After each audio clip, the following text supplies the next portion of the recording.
Sir, आप बार बार कहते हैं कि पहले बिहार का हिस्सा था झारखंड, लेकिन अब झारखंड में बिहार बसता है।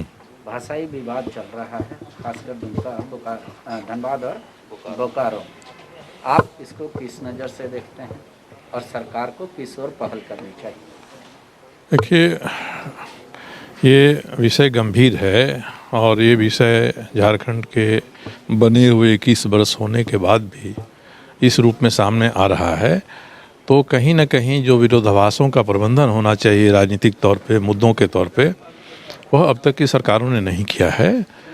और मेरा मानना होता है अभी भी कि हम सब जब भी कोई कदम उठाएं तो इनको ध्यान में रखें कि इससे कितने विरोधाभास पैदा होंगे, उसका प्रबंधन हम कैसे करेंगे। जिस समय हम कोई निर्णय लें उस निर्णय का दूरगामी प्रभाव क्या होगा, इसको हम उसी समय में समझ लें। आगे अब तक अगर ये नहीं हुआ तो आगे ये होना चाहिए, मेरा यही सुझाव इस सरकार को भी है। और अब जो स्थिति पैदा हो गई है उस स्थिति में से बाहर निकलने का एक ऐसा सुगम समाधान निकलना चाहिए ताकि लोगों के बीच में भावनाएं न भड़कें। कौवा कान ले गया तो कौवा के पीछे हम दौड़े, इसके बदले हम अपना कान देख लें हमारी जगह पर है कि नहीं है। तो इसमें ऐसी स्थिति उत्पन्न होती है तो कई तरह के लोग इसका लाभ उठाने का प्रयास करते हैं। और मुझे उम्मीद है कि इस सरकार में ऐसे लोग हैं जो इस पर विचार करेंगे और इसका समाधान निकल जाएगा। सर, ये माननीय शिक्षा मंत्री के यहाँ कैसे आना हुआ? शिक्षा मंत्री हैं हमारे क्षेत्र में, स्कूल के, विद्यालय के एक आध छोटे बड़े काम हैं।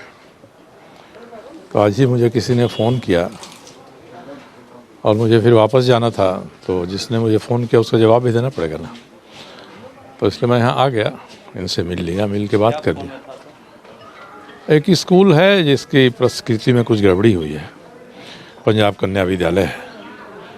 उसके साथ ही एक ही नोटिफिकेशन में 3 विद्यालयों को सुविधाएं मिलने की बात हुई, 2 को मिल गई, 1 को नहीं मिला। तो बहुत दिन से लटका है, 3-4 वर्षों से लटका है। तो मैं आया था उसी का निवेदन करने कि भाई समरूप तरीका से विचार करें हम लोग ताकि हो जाए। स्कूल कहाँ है सर? जमशेदपुर में है, जमशेदपुर में क्या नाम है? भालूवासा में पंजाब कन्या विद्यालय। तो फोन चला गया होगा यहाँ से तो तुरंत? नहीं, यहाँ मैंने उन लोगों को कहा था कि आप व्हाट्सएप पर कागज़ भेज दीजिएगा, तो माननीय मंत्री जी ने अपने सहायक को बुला के नोट करा दिया। वो मेरे पास अभी तक पहुँचा नहीं था, जैसे ही पहुँचेगा मैं इनको व्हाट्सएप कर दूँगा। सर, आज बजट भी पेश हुआ है सर, कैसा बजट है? आप लोग की जानकार हैं इन चीज़ों के। देखिए, बजट अंतर्राष्ट्रीय विकास की प्रतिस्पर्धा की प्राथमिकताओं वाला बजट है। देश को 5,000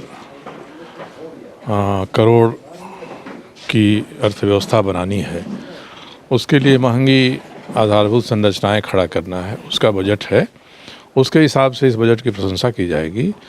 मगर आज हमारे यहाँ जो महंगाई है, बेरोजगारी है, आर्थिक असमानता बढ़ रही है, उसको सुलझाने का कोई प्रयास इस बजट में नहीं है। मेरा यही मंतव्य बना है कि शहरीकरण बढ़ रहा है, सरकार ने स्वीकार किया है, मगर शहरों में जो सुविधाएं हैं वे सुविधाएं सभी को नहीं मिल रही है और शहरी जीवन दिन पर दिन महंगा होते जा रहा है।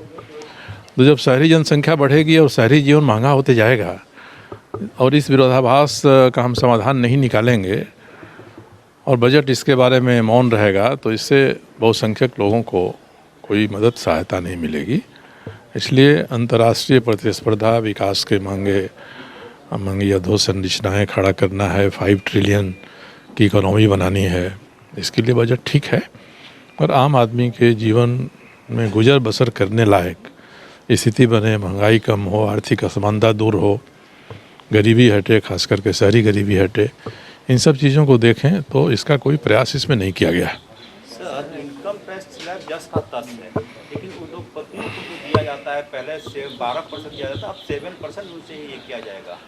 नहीं, आयकर स्लैब के बारे में लोगों को बड़ी उम्मीद थी कि आयकर स्लैब हम इस तरह से निर्धारित करेंगे कि जो मध्यम वर्ग है और निम्न मध्यम वर्ग है उसको थोड़ी राहत मिल जाएगी, और जो अधिक कमाई कर रहे हैं उनका अधिक योगदान टैक्स के माध्यम से हो।